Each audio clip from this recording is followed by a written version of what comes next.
조조에 등장하는 난세 영웅 조조.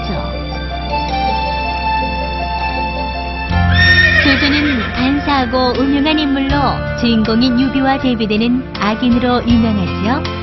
그러나 많은 이들이 실제의 조조는 능력과 지략을 갖춘 뛰어난 장수이자 정치가였다고 주장하기도 합니다. 그런 조조에게는 뛰어난 아들들이 있었습니다. 아들 조비는 위나라의 초대 황제로 위나라의 세력을 증진시켰던 뛰어난 왕이었습니다. 조조의 아들 중 가장 뛰어난 무예 실력을 가진 조차는 맨손으로 호랑이를 때려잡아서 황사란 별명도 얻었습니다. 그는 또 활을 한 번씩 쏠 때마다 적병이 한 명씩 쓰러졌다는 신궁이었답니다.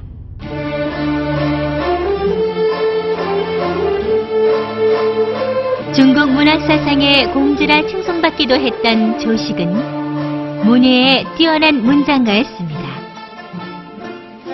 그가 남긴 시들은 후세에 큰 영향을 끼쳐서 많은 이들에게 위대한 시인이라고 불리기도 했답니다.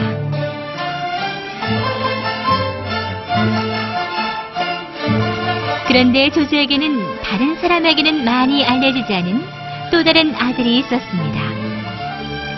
12살의 나이에 요절한 천재 소년 조칭이 바로 그였지요.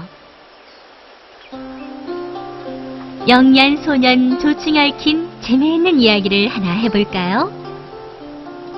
이 이야기는 조조의 마국간에서부터 시작됩니다. 값비싸고 혈통 좋은 말들을 많이 가지고 있었던 조조는 진귀한 말 한 장들도 몇 개 가지고 있었습니다. 그 말 한 장들은 집안 깊숙이 놓여진 광 안에 보관되어 있었습니다. 조조의 하인이 매일 말 한 장들을 관리했습니다. 그날도 하인은 말 한 장을 손질하기 위해 광으로 갔습니다. 오늘 할 일들은 대충 마무리되었고 이제 나리의 말 한 장만 손질하면 조금 쉴 수 있겠는걸. 부지런히 해서 어서 끝내야겠다.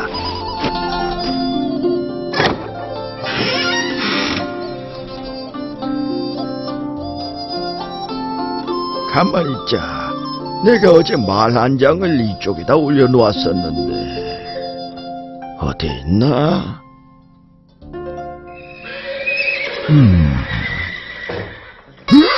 아니, 이럴 수가.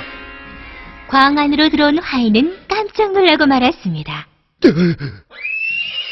조조가 그토록 아끼는 말 한 장을 쥐가 갉아먹었던 것이었죠.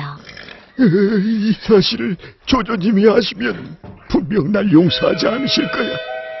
이 말 한 장은 조조님이 아주 귀하신 분으로부터 선물을 받은 거라고 하셨으니까 말이야. 분명히 날 문초하시고 병사들에게 명령하여 날 끌고 가라고 하시겠지. 이 녀석! 나의 말 한 장을 손상시키다니! 저 녀석을 당장 끌고 가서 능지처참을 시켜라!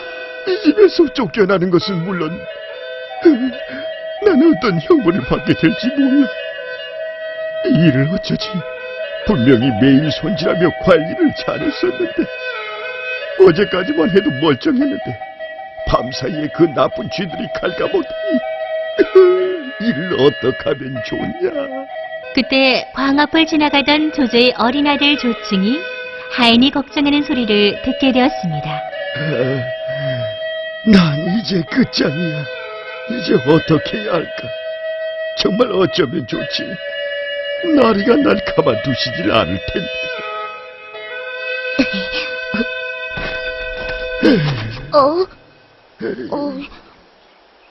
마구간에서 일하시는 아저씨잖아. 무슨 일이 있나? 혹시 아저씨한테 내가 도움을 줄 수도 있잖아. 말해봐야지. 이건 어떡하지? 아저씨. 근데 왜 그러세요? 무슨 일이 있나요? 계속 한숨만 쉬고 계시는 게 혹시 안 좋은 일이 있는 건가요?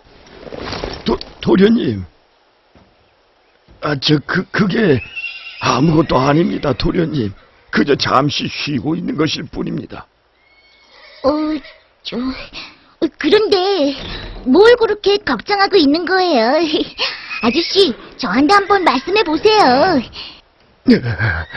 조충의 물음에 하인은 한참을 망설이다 말한장을 조충이 앞으로 내밀며 이렇게 말문을 열었습니다. 사실은 조조님께서 아끼시는 말한장을 쥐가 갉아먹었답니다. 조조님께서 이 사실을 아시면 분명히 불같이 화를 내실 텐데 아마도 전 크게 혼이 날 것 같습니다. 도련님, 이 일을 어쩌면 좋겠습니까? 아유, 저는 이제 죽었습니다요. 이 얘기를 들은 조충은 작은 입을 굳게 다물고 잠시 생각에 빠졌습니다. 일단 아버지에게 이 일을 말하진 마세요. 제가 다 알아서 할게요. 네? 나중에 사실을 알고 조조님께서 더 화를 내시면 어쩌라고요? 아버지께는 사흘 후에 얘기하도록 하세요. 제 말대로 하세요. 도련님, 그때 얘기하면 아버지께서 화내지 않으실 거예요. 그러시면 저만 믿으시라니까요. 그때까진 누구한테도 이 얘기 비밀로 하셔야 돼요. 꼭 그렇게 하셔야 합니다. 아셨죠? 아니, 하인은 조충의 말을 듣고 의아해했습니다.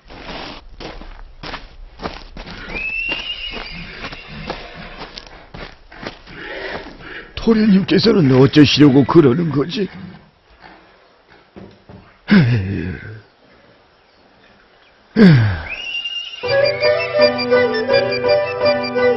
다음 날이 되었습니다. 조충은 하인을 돕기 위해 어떤 결심을 했던 걸까요?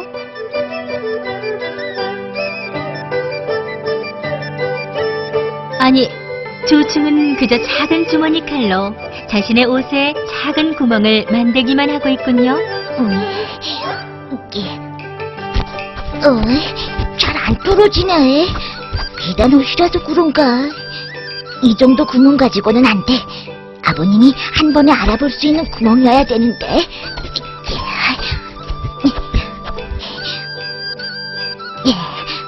조충은 옷에 생긴 구멍을 뿌듯한 표정으로 바라보았습니다. 그 구멍은 마치 쥐가 갉아먹은 것처럼 보였지요. 이 정도면 되겠지?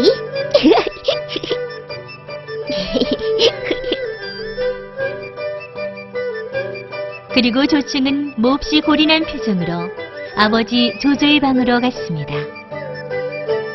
아버님, 조충이 왔습니다. 조조가 사랑하는 자신의 어린 아들을 반갑게 맞이했습니다. 조충아, 어서 오너라. 무슨 일 때문에 왔니? 아버님, 걱정이 생겼습니다. 제 말을 들어주세요. 걱정이라니. 어린 너에게 무슨 걱정이 있단 말이냐? 이 옷을 좀 보세요. 쥐가 제 옷을 갉아먹었어요. 쥐들에게 옷을 갉아먹힌 사람에게는 좋지 못한 일이 생긴다고 들었습니다. 형님들이 제게 그렇게 말해주었습니다. 그럼 제게도 안 좋은 일들이 생길까요? 아버님, 걱정이 돼서 밤에 잠도 못 자고 공부도 머리에 들어오지 않습니다. 어쩌면 좋죠? 이 말을 들은 조조는 껄껄 웃으며 따뜻한 목소리로 이렇게 말했습니다. 얘야, 그런 터무니없는 말은 믿지 마라. 걱정할 것 없다. 내게는 아무런 일도 일어나지 않을 것이다. 걱정하지 말아라. 조조의 위로에 아들 조충은 다시 빙긋 웃었습니다. 아버님의 말씀을 들으니 제 걱정이 한시름 놓입니다. 아저씨, 이제 됐어요. 걱정하지 마세요. 조조에게 자신의 구멍 뚫린 옷을 보여준 조충은 광으로 달려가 하인에게 뭔가 말을 건넸습니다. 조충의 이야기를 들은 하인은 그저 어리둥절하기만 했습니다. 그러나 조충이 평소 영리하고 마음 따뜻한 소년이라는 사실을 잘 아는 하인은 일단 조충의 뜻에 따르기로 했습니다. 조충이 자신을 도우려 한다는 걸 잘 알고 있었으니까요. 그리고 며칠 뒤 조충의 말을 들은 하인이 겁에 질린 표정으로 조조의 방으로 찾아왔습니다. 저 날이 죽을 죄를 지었습니다. 나리께서 하기 싫은 말 한 장을 쥐가 갉아먹었습니다. 이 모두가 제가 제대로 관리하지 못한 죄입니다. 저를 보내주시옵소서. 쥐들이 내 아들의 놈의 옷도 갉아먹었다네. 그런 와중에 쥐들이 말 한 장을 갉아먹었다고 해서 이상한 일도 아니지. 자네를 용서해주겠네. 앞으로 안장 관리에 더욱 신경을 쓰도록 하게나. 뜻밖에도 쉽게 용서를 해주는 조조의 태도에 하인은 크게 놀랐습니다. 조충 도련님이 손을 쓰신 덕분이구나. 너무 걱정하지 말게. 내 그대의 공로를 높이 사고 있으니 앞으로 더욱더 신경을 써주게나. 하인은 이 모두가 조충이 꾀를 낸 덕분이라고 생각하고 마음속으로 조충에게 크게 고마워했습니다. 이렇게 용서해 주시니 정말 감사드리옵니다. 이렇듯 조충은 영리하고 재기가 넘치는 소년이었습니다. 그러나 조충은 안타깝게도 병에 걸려 12살이라는 어린 나이에 세상을 떠나고 말았습니다. 어려운 상황에 처한 사람을 동정할 줄 아는 따뜻한 마음을 지녔던 조충은 조조가 가장 사랑한 아들이었다고 합니다.